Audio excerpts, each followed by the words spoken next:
Hey guys, Sorker, welcome back to the Great Ace Attorney 2. Let's carry on where we left off. I'm recording this from my new place. Hopefully things don't sound too different, and if they do sound a little bit different, hopefully it sounds a little bit better. As we are here in trial, day 2, ready to break down Shakespeare's sham. It's falling before his very eyes like a house of cards. We've uncovered the fact that he may have been poisoned by blowing on a gas pipe. For nefarious reasons, I'm sure, as Susato testified that someone tried to kill the poor guy last night. He thinks it's the curse. Actually, well, I guess it is Shakespeare's cursed existence. So let's see what he has to say for himself. There's only one possibility that I can think of. And that is to use the leaking gas to commit murder.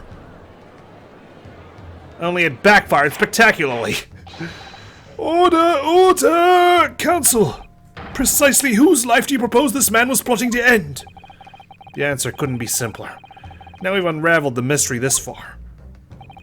Mr. Shakespeare wanted to end the life of Susato Natsume. It's not the first time he's attempted murder. I'm sure he got away with it last time. It was poor Miss Green's boyfriend.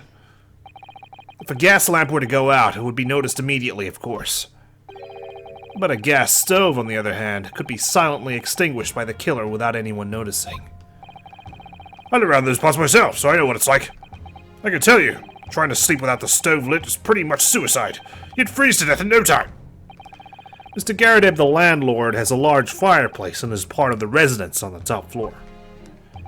He's nice and toasty. In other words, it wasn't the landlord, but a fellow lodger whose life Mr. Shakespeare was trying to end. Outrageous! Yeah, he's not the victim. He's the attempted perpetrator. I'm talking, of course, about the defendant. Mr. Natsume isn't the villain in this case. He's the victim this man was trying to murder. Good gracious! There we go. Hang your head in shame, Shakespeare. Here we go. The accused is actually the aggrieved? Interesting. However, the fundamental facts of the case remain unchanged. Namely, that the accused is the aggressor here. What? How can you still claim that? Let us indulge your fancies for a moment while my cool theme plays in the background. Let's assume that there was indeed poison on the mouth of the gas pipe. The question that then arises is who put it there? Who did put it there? The only logical conclusion is that the person responsible was aware of this man's trickery with the gas supply and his intent to kill. What if it was Miss Green? That would be a twist. Would she have been capable of doing that, though? I don't know. Probably not, because she had a knife stuck in her back as she was in the hospital. So that'll clear her. Yes, that would indeed seem logical. If the assailant were unaware, how would he or she have known to lace the end of the gas pipe with poison? So now we must ask, how could anyone have known of Mr. Shakespeare's murderous designs? You mean to suggest? Naturally. The sole possible answer to that question couldn't be more obvious. Only the man whose life was being threatened could possibly have known. I suppose someone who was in a relationship of a man who died under suspiciously similar circumstances would know. What? In other words, the person who put the poison on the gas pipe in what was a clear retaliatory attack can only have been the accused, Mr. Susato Natsume.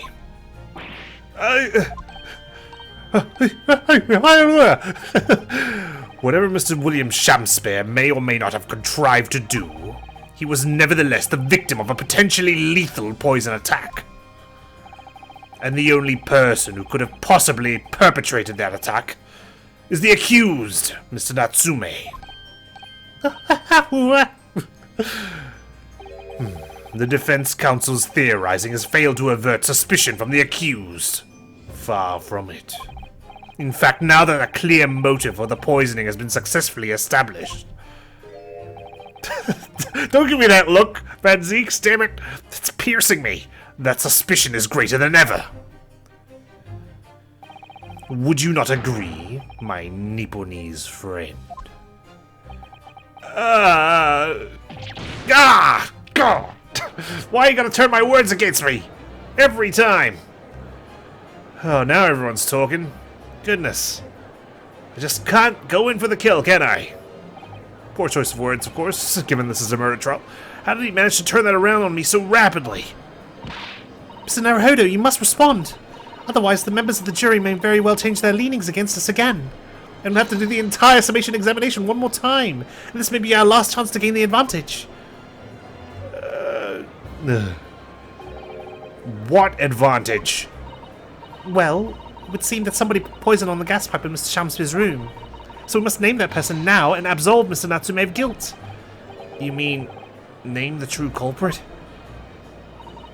I know it might sound impossible, but if we fail to do that, I have no doubt that Mr. Natsume's fate will be sealed once and for all. As it happens, one possible culprit does come to mind. She does have an alibi, though, so I don't know how I'm going to bluff my way out of that one. The evidence. The poison. It's all pointing to a particular person now. Not poison. The prosecution calls for the jury to consider their leanings again. I trust you'll make the correct choice this time, Mr. Foreman. What? Don't you worry. We know exactly what... yeah. Objection. I've got something to say. There is one other person who I believe could have been involved in all of this. The true culprit of this crime. The true culprit? A term found only in second-rate novels featuring third-rate great detectives, my Nipponese friend. He's like, really? You're gonna bust out the whole I know who the true culprit is now when you're on the verge of defeat? But why not? This farce has gone on for so long already, I see no reason to cut it short before its disappointing climax. Oh, thank you. I wasn't doing you a favor. Tell us, my learned Nipponese friend, what is your latest theory? Who is the so-called true culprit of this crime? I'm doing it. I shouldn't be doing it, but I'm doing it. The name of the person responsible for the poison that afflicted Mr. Shamspeare is, I believe, Miss Olive Green. Miss Olive Green? Miss Olive Green? I do feel as though I've heard that name in the recent past, Counsel, but I don't recall where. Miss Olive Green? The woman from 6 days ago? I'm nervous because the music hasn't stopped. The victim in the recent case of stabbing on Briar Road. An incident for which Mr. Natsume was arrested, I hasten to add. Oh, of course, yes, Miss Green. She was left comatose for some 3 days, I believe. But I hear she regained consciousness 2 days ago. And I hardly need remind the court that Mr. Shamspeare's poisoning took place 3 days ago. Given that the woman was lying comatose in a hospital bed at the time, she appears to have a rather fine alibi. True. On the night that the incident occurred, Miss Green was in hospital, unconscious. But it all depends on when the poison was applied, no? So on the face of it, it would seem that she couldn't possibly be responsible. But still, because what if he didn't blow on that gas pipe until like a couple of days later, on the night in question when she was stabbed in the back? My colleagues and I visited Miss Green in hospital yesterday, and we found her to be in possession of a bottle of poison. Good gracious! She had poison? I probably should have checked the label if it was strychnine. And there is another fact that links Miss Green to this case as well. The defense requests that she be brought to the witness stand in order to explain the details to the court. I can't believe it. I actually bluffed my way to a proper accusation. I just came up with Miss Green on the fly. It just suddenly occurred to me that she would have the motive to at least poison that gas pipe. But I hadn't thought about her actually committing it because, of course, she was in hospital. Tell me, Mr. Shamspeare. My lord, pray what be thy bidding? Thank God I managed to remember to put my smile on before speaking. Are you acquainted with Miss Green? No, never heard of her. Judging by the look of Mr. Shamspeare's face, I think perhaps he genuinely doesn't know her. At least, not by name. As the voice of Her Majesty's prosecution here, I adhere to my word.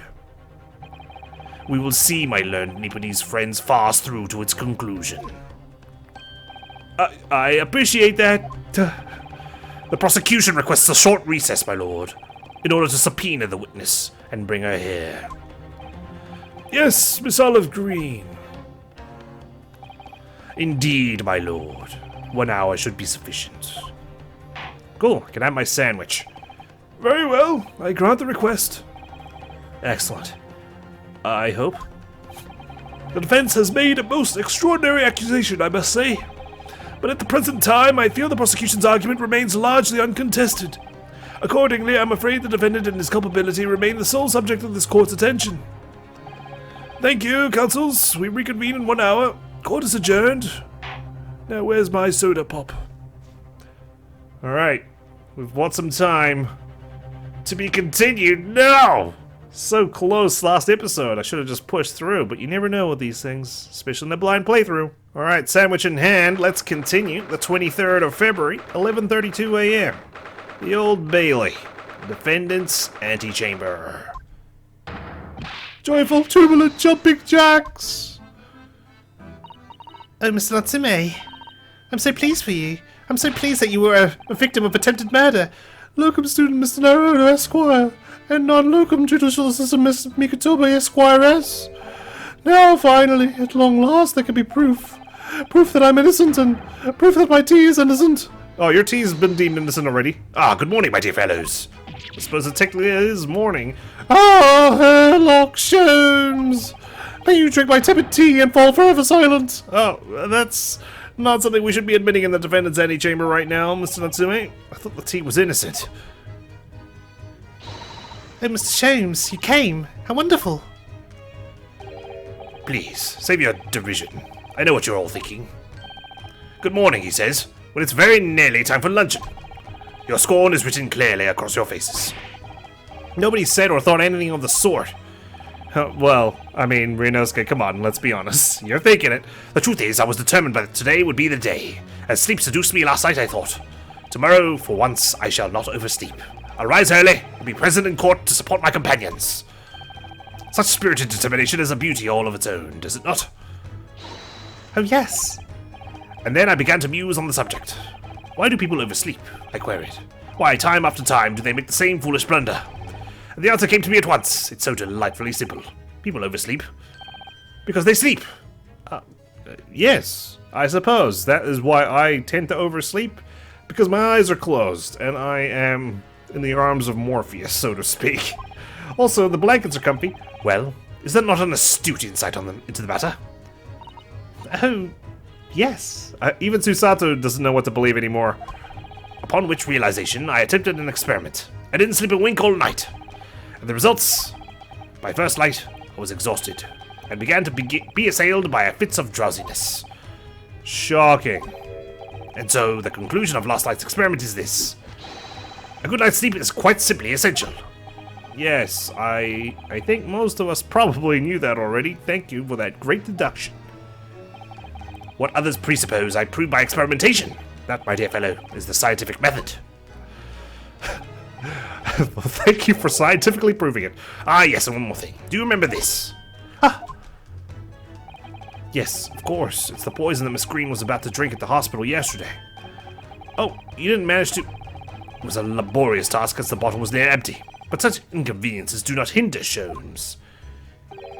I managed to confirm that it contains strychnine. There we go. Thank you, Mr. Sholmes. So I was right. Perhaps, though of course such circumstantial evidence doesn't prove Miss Green's guilt. I shall leave the bottle in your care now. But licking the inside of the neck is not recommended. Bottle of poison has been entered into the court record. A bottle found in the possession of Miss Green with traces of the slow-acting poison strychnine inside. Slow-acting. She was going to drink a bunch of the stuff yesterday, which means it would have taken a while for it to hit. Could I have a word? Oh, jeez, that's not a Gregson voice. Gregson, how good of you to come. Forget it. Excuse me. Wait a minute, Inspector! I don't wish to make a nuisance of myself. From the look on your face, I'd say it's someone else who you think is making a nuisance of himself. My dear Inspector, please, speak freely. Pretend that I'm not here. Believe me, if I could do that, life would be a whole lot simpler for me. Do you have the results, Inspector, of the investigation on Mr. Shamspeare's room? Not yet. Shouldn't be long now, though. No, I'm here about something else. That dead convict, actually. Oh, you mean the man from this newspaper article we discovered yesterday in Mr. Shamspeare's room, Selden? A man by the name of... yes, Selden. See, I didn't need my blue book for that one, Susato. It's in my noggin. I went through the archives of the yard and dug out the fellow's file. There's something in there that... well, it caught my eye. Something caught your eye? Wait, what? Inspector, what? I've copied out the relevant parts for you, so you can read it for yourselves. Thank you.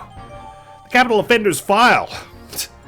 Has been entered in the court record Scotland Yard's file about the convicted criminal Selden. That includes the newspaper article about him dying of illness in prison. Definitely got to take a look at that right now. These documents. Yes, these documents. Examine. Investigative findings related to Selden, 18 counts of burglary, 6 counts of suspected murder. Died of natural causes whilst in prison, his final moments witnessed only by his cellmate. The estimated £1,000 worth of loot he stole remains unrecovered. I don't suppose his cellmate was Shamspeare, was it? Condemned criminal dies of natural causes in prison. Manchester's Strangeways prison announced the death of convicted murderer and burglar Selden by natural causes in the early hours this morning. Been suffering with fever since the end of October. Alerted by the shouts of his fellow cellmate, medical staff arrived to find him already dead before his capital punishment could be carried out. Can't remember the date that Shamspeare moved in. I don't think we've got anything on it as well. Wondering about this envelope as well. Maybe it's instructions on where to find the loot, written by Selden himself. Alright, let's leave that alone. Include the details that were in the newspaper cutting we found in Mr. Shamspeare's room. I'll rearrange everything in the court record so we don't have duplicate information. Damn it. It's fine. Why are you giving us a copy of this important file, though? Well, you're the ones who turned up the clue in the first place, aren't you? I'm just making sure things get handled in the proper fashion. Oh, Scotland Yard's workings are so wonderful. Indeed, my dear fellows, and the inspector here is a shining diamond in its crown. A shining diamond in the rough, maybe. Look, I just don't want to be beholden to a lawyer, that's all. Alright. Appreciate the gesture. Counsel for the defense and the defendant. Court proceedings are about to resume. Make your way into the courtroom at once. Well, I shall leave you then. I'll be listening with interest from the public gallery. Not nodding off at all, certainly not. Thank you, Mr. Sholmes. Please do sleep. I don't want any interruptions from you. I'm rather tired of seeing Mr. Moustache in front of tears personally, so the best of luck to you. Welcome student, Mr. Naruhodo, Esquire. Yes, Mr. Natsume. You can just call me Mr. Naruhodo, that's fine. It's time, isn't it? Time for your innocent declaration. Your not guilty verdict. Yes, this is it. Miss Olive Green and Mr. William Shamspeare. This is going to be the final battle. Please, control your quivering. I won't really have saved Soseki-san until I've exposed the whole truth of everything that's been going on. But it's all coming to a head now. You can do it, Ryunosuke. You have to.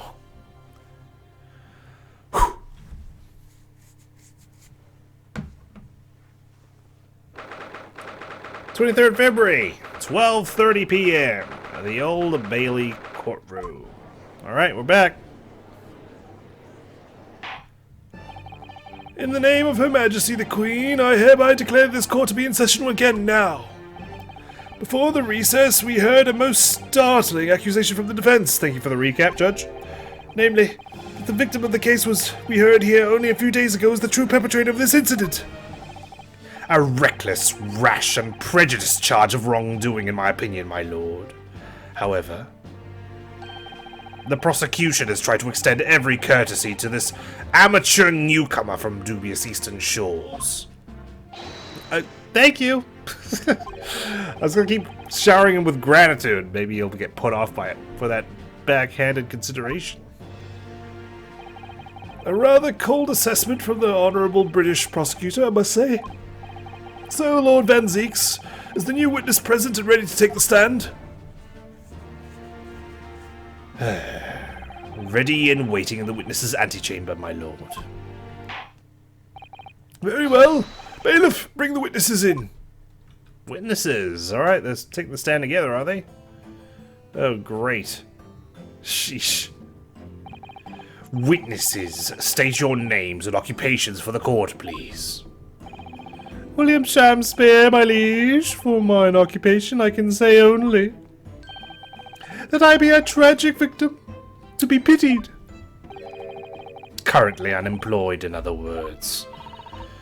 I'm Olive Green. I'm a fledgling artist. Well, no. Not a fledgling, really. A hopeless failure who's too weak-spirited to admit she has no talent, I suppose. Oh, that's lovely. Also currently unemployed, in other words. What a coterie. Mr. Shamspeare, My lord, I am thy humble servant. I'm afraid that you are no longer merely the victim in this affair.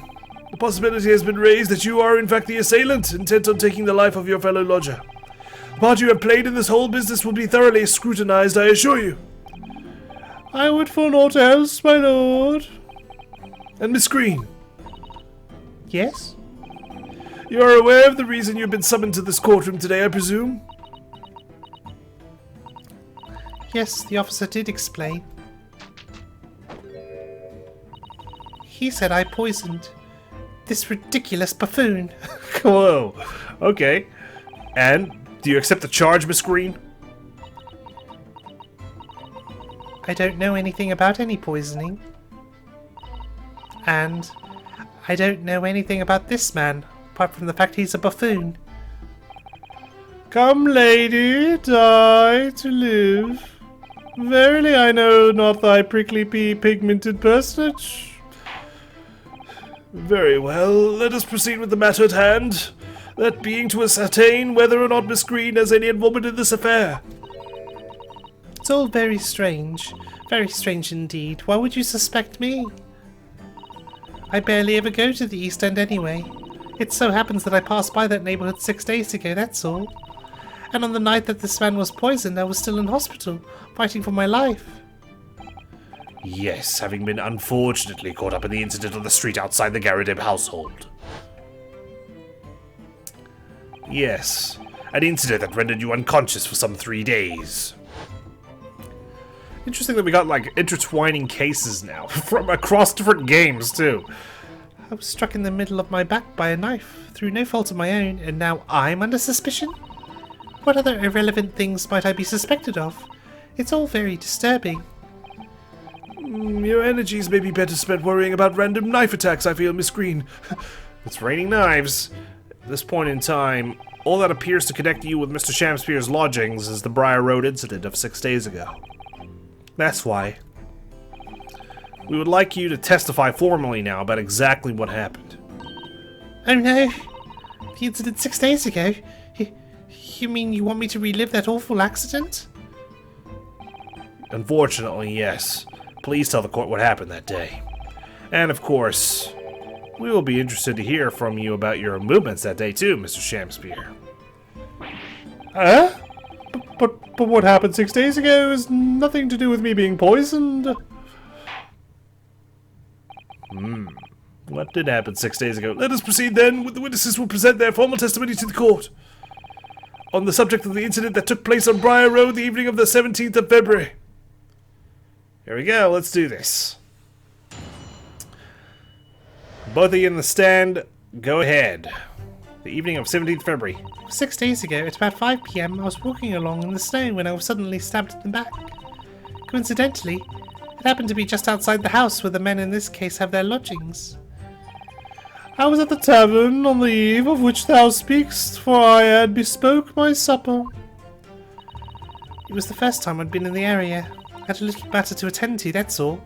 That's bullshit. For sure. Anyway, I was admitted straight to hospital, so I knew nothing about all of this business. I think we present the photograph in that previous statement. Or is it too early? Are we going to be jumping the gun? Yes, the second incident inside a week at what I believe to be aptly described as the haunted lodgings. One can only presume this is a most unfortunate coincidence. Meanwhile, you say you were not in your room, Mr. Shamspeare. 'Twas the following morn when I did awaken that I learned of the dire events. Marry, what commotion did the officers of the law make on the floor above mine? When Soseki-san was arrested on suspicion of attempted murder. As suspected, there is nothing connecting these two witnesses but happenstance. It's true. It does seem as though they're unrelated at first glance, but I'm not so sure. There's something lurking in the shadows here. I feel certain of it. And this is my one and only chance to expose it. If only I just knew the timeline of when people moved in and when people died. Like, was Shakespeare... He moved in while Soseki's room was let out to Miss Green's boyfriend? And then did he kill him? And then before he could move in, Soseki moved in? I can't quite remember. It's on the tip of my tongue. On the edge of my brain. I'm gonna kick myself once I... rewatch the soul at the very end of it all. I'm not going to go back now and rewatch it because that's frowned upon, right? Let's just go with what we know so far. Counsel, you may now cross-examine these two witnesses if you wish. Yes, my lord. Thank you. I appreciate it. Of course I wish. I'm not a dunce, alright? I'm defense. Cross-examination. Alright. I'm going to press this first before we present anything, just in case. I want to find out more about why it's her first time there. What little matter, Miss Green? Please elaborate. It was nothing, really. It's not worth mentioning. If you remember, you mentioned it to us yesterday at the hospital. It was related to the card you were holding. Miss Green! That's right. She had a meeting. What was that? She clearly just hid something behind her back. From memory, I believe the card contained a note that read, I have information regarding the death of Duncan Ross. What does that matter? This has nothing to do with Duncan. Oh, there we go. I'm glad I pressed then instead of presenting straight away. Excuse me. Duncan Ross, is that a familiar name to you, Mr. Shamsphere? Mr. Shamsphere, do you have something to share with the court? To be or not to be? That is the question. Thank you for quoting Hamlet. Ah, pray forgive me, the great bard's words springeth from within me with narrow thoughts. Don't tell me. It's because you're possessed by Shakespeare's spirit, right? Hearing Miss Green's words a moment ago seemed to make you think of something. Something of relevance, perhaps? Well, nay, sire, it was nothing at all. Presumably you know the name, though. Mr. Duncan Ross, I mean. After all, you are both lodgers in the same house. I would it were so, but sadly nay. Lodging be a lonely occupation, sire. My lodging fellows be rarely known to me. So you haven't heard of him, even though he passed away in the room just one floor above yours? Oh. Miss Green. Me, my lord? Have I done something wrong? The card that was mentioned before, containing the note. Do you have it upon your person? And also, why are you painting on the witness stand? Please focus all your attention. I do, yes. But I don't need it anymore. In fact, I should throw it away, really. Huh. There it is. Before you dispose of it, the court will take it as evidence, please. The screen's card, a note in the envelope that seems to have been ripped open rather roughly. Contains instructions to meet with someone who claims to have information about Duncan Ross. Of course. That's what links Mr. Shamsphere and Miss Green. Let's take a look. Right here. The envelope has been ripped open rather carelessly, hasn't it? Miss Green strikes me as the type to open correspondence more neatly than that. What is it? The way the envelope is torn. I'm almost sure I've seen that exact same shape somewhere else. Oh, you don't mean... Were you thinking of this piece of evidence, Mr. Naruhodo? Exactly, that's it. Try to match them up. Ta-da! They go together perfectly, like you and me. I mean, what? This torn off end of the envelope clearly belongs to this card. Details Miss Green's card has been updated in the court record. A note in the envelope seems to have been ripped open rather roughly. The envelope fits perfectly with a torn-off piece found at the scene of the crime. So the torn-off piece was found in Shamsphere's room. How does Miss Green have this card?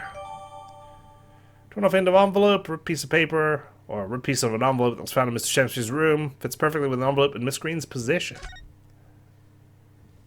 Well, well. We got anything else to look at? We can't open the card up. We know what it says, even though there's nothing written in there from that angle anyway. Okay, let's proceed. It's Duncan Ross. Now continue with your testimony, please, Miss Green. Anyway, I was admitted straight to the hospital, so I knew nothing about all of this business. Okay, now do I present the photo? I feel like it's still too premature to do that. Like nothing's changed in her testimony, right? I've gotten a bunch of new stuff, but nothing's really changed. I'm wondering if we present the envelope. Do we present Miss Green's card or the torn off piece? I would lean towards Miss Green's card. You had a little matter to attend to. Was it something to do with what was written on here? Objection. Nope, of course not. The witness's last statement is clearly contradictory when you consider this piece of evidence here. Yes, undeniably. You say it's undeniable, counsel, but I fail to see any contradiction here at all. Yeah, I know, I kind of jumped the gun on that one. That's my bad. I think perhaps that itself is the contradiction. Indeed. Okay, well, at least we restored our health back to full, and now it's down to 4 out of 5. Ugh, time for a rethink. Okay, you know what? Let's just press some more statements and see where we get to. I think I'm too hung up on that particular piece of testimony, the one prior anyway. You were admitted straight to the hospital, so you knew nothing about all of this business. Maybe this is the one I needed to present the envelope on. Let's press this first. Yes, you didn't regain consciousness until the day after the trial, did you? In the early hours. Exactly. So how could I have had anything to do with it? And yet you still haul me in here and to court like this. Honestly. So at the time of the poisoning, the witness was unconscious in her hospital bed. Could there be a more airtight alibi, I ask you?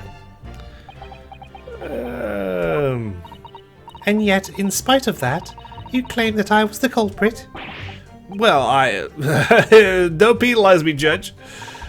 But you certainly haven't produced any evidence to support your wild claim, have you? None at all. There you have it. The good lady has yet to see evidence, my learned Nipponese friend. I'm working on it. Counsel, I will point out here that the jury's next decision will be final. No more summation examinations. We've had enough of your shenanigans. We're really up against the wall here. Fine, I think I'm going to present the envelope on that one. And Mr. Naruhodo, you pursued Mr. Shamsky wonderfully there. It's worked out well, hasn't it? We have a new clue at last.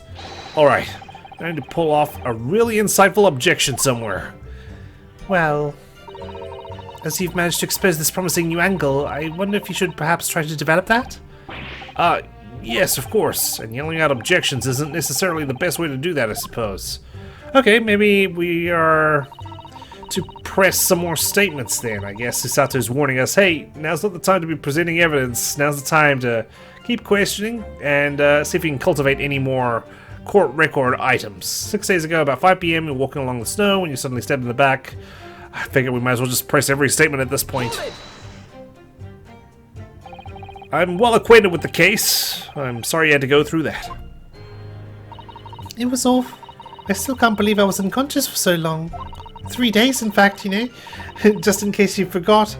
And I woke up to find that the case had been solved and the culprit arrested. Yes, the incident has been resolved already.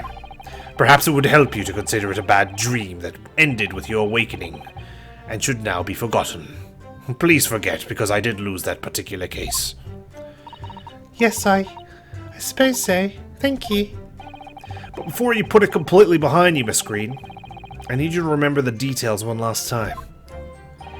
You must tell the court exactly what happened that day, for us to arrive at the truth about this new case. The trouble is, there's nothing to tell, really. I was just walking along the pavement. Then you got struck by a knife. Coincidentally, it happened to be just outside the house where the men in this case have their lodgings. Hold it! Coincidentally, I'm sure. What were you doing there that day, though? What do you mean? The art school you attend, what's it called?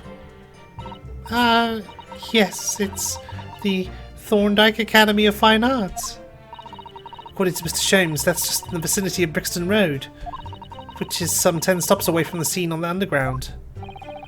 I believe you mentioned before that you also live on Brixton Road, isn't that right? So why, then, would you have been walking along Briar Road in the middle of the East End? Well, am I not allowed? Is it illegal? It's because... Oh, yes, of course, I thought it might make a nice picture. The witness is a student of art. City-dwelling artists can't all paint grand urban vistas. That's right. I happen to like the crumbling look of that part of town. Perhaps quaint would have been a less grating term. Point is, she's definitely hiding something. Yes, it seems she's not going to be forthcoming with the truth. She's trying to hide why she was there that evening. Must mean there's a reason for her not wanting us to know. That's the key to this. And you, Mr. Shamspeare, on the evening of the incident 6 days ago, would you tell the court what exactly you were doing? It would be my pleasure, sire. Alright, let's hear it. I was at the tavern on the eve of which thou speak'st, for I had bespoke my supper. Hold it! A tavern, you say? Which one? 'Twas the Slug and Salad where I did tarry. 'Tis a jewel in the East End. And a little unexpected, I feel. What do you mean, Lord Van Zeeks? The Slug and Salad offers unusually fine dining, for the locality at least. Not an establishment you'd expect to be patronized by a man with not even a crumb of bread in his room. Oh, it's true. The menu lists premium crusts of bread and glasses of water in different levels of cloudiness. Sure they don't sell soap for consumption? I would have expected Grubb's Grubbery in the local vicinity to be more appropriate for your means. Watery soup and mushy peas. Or rather, soupy water and pea like mush. All equally appetizing. I just wanted to try some water in a different pub for once. What's wrong with that? How different can water really be? Or perhaps there's a more plausible explanation. A specific reason why he had to go to that particular establishment. Agreed. The fact that on that day of all days he dined at a place he wouldn't normally, it does stand out. So Mr. Shamspeare's own actions on the day of the incident 6 days ago were slightly suspicious. I wonder if we have some evidence that can explain those actions. Yes. Mr. Shamspeare. Yes, sire? On the day in question, is it not the case that you visited the Slug and Salad, a place you don't normally patronize, for a very particular reason? I don't know what you're talking about. Pray, if thou hast some purpose, speaks. Stop dancing! Very well, I'll present the court with evidence. Evidence that explains why you had to be at the Slug and Salad that day. Namely, now we present the envelope, for sure. Here we go. Take that! Miss Green's card. I believe this card reveals the answer. Good lord! Miss Green's card, you mean? That's right, my lord. It reads, I have information regarding the death of Duncan Ross. Come to the Slug and Salad on Briar Road at 5 p.m. on the 17th. Don't tell anybody else about this letter, or the meeting. It is a matter of utmost importance. Mr. Shamspeare, your actions on the afternoon of Miss Green's stabbing are exactly as described in this note. Oh. Personally, I find it hard to believe that's a coincidence. Don't you, Mr. Shamspeare? Well... Excuse me. Can I say something? Yes, Miss Green? Are you going to admit your guilt? That card was delivered to me. It doesn't have anything to do with this odd man, does it? Well, you'd think so, yes, but it's hard to believe it's merely... My lord, may I? May you what, Miss Green? I'd like to make something very clear about that card. Very well, then, you may amend your testimony to include details about the peculiar note. There we go. Alright, now we can object. This note was delivered to me at my address. It's nothing to do with the odd man next to me here. Then why was this torn piece of paper found in his room? Objection! The day before the incident, exactly 1 week ago now, this note was delivered to your address. And upon carrying out the instructions of the note, you found yourself in hospital. Yes, I did. It's terrible, everything that's happened to me. Yes, it is terrible. If it's all true, that is. If it's not a bunch of bullshit. What do you mean? Miss Green, have a look at this, please. It's the torn off end of an envelope. Oh. Is it? Yes, it is. And it so happens that it fits together perfectly with the envelope of the note you received. Where did you find that? In Mr. Shamspeare's room. In my room? Mr. Shamspeare, do you perhaps remember this note from somewhere? Well... Your actions that afternoon follow the instructions in the note to the letter. Come to the Slug and Salad on Briar Road at 5 p.m. on 17th. And so that's exactly where you went. Let me ask you again, Mr. Shamspeare. You already knew about this note, didn't you? And you, Miss Green. What did I do? As this torn off end of the envelope proves, the note was originally in Mr. Shamspeare's room. So how is it that it came to be in your possession? I don't have the first idea. I'm just a fledgling artist after all. There is only one explanation. You burgled him. You broke into Mr. Shamspeare's room and stole it. Uh-oh, yeah, go back to painting. You're gonna be doing a lot of that in prison. You did what? Thou hast what? You broke... thou were in my room? What on earth do you want with me? Oh, it's all breaking down now. It would seem that both witnesses need to testify again. Oh. Miss Green. Yes? Are you going to direct her to another lie, Van Zeeks, like you did with the Shamspeare earlier? Whilst you have the court's sympathy, I'm sure, for the suffering you have endured in recent events. Anyone found to be giving false testimony in a court of law will be duly punished. Please bear that in mind. Yes, I know. Very well then, witnesses. You will give formal testimony again now. On the subject of this curious anomaly regarding the note Miss Green claims to have received. Yes. Please do. Explain the anomaly of the note. I do remember now. 'Twas a week ago, peradventure, that note was delivered unto me. On the day writ therein, I did tarry a long hour at the Slug and Salad, yet nobody came. Thereafter, on the evening I shared the company of the Japanese fellow, I did see the note had vanished. I don't know what you mean. You think I snuck into this man's room, do you? Why would I? To poison him. I could point out the villain here. And as for that torn off piece of the envelope, I don't know anything about it. How do you know he's the villain? You now claim to have received this letter, do you, Mr. Shamspeare?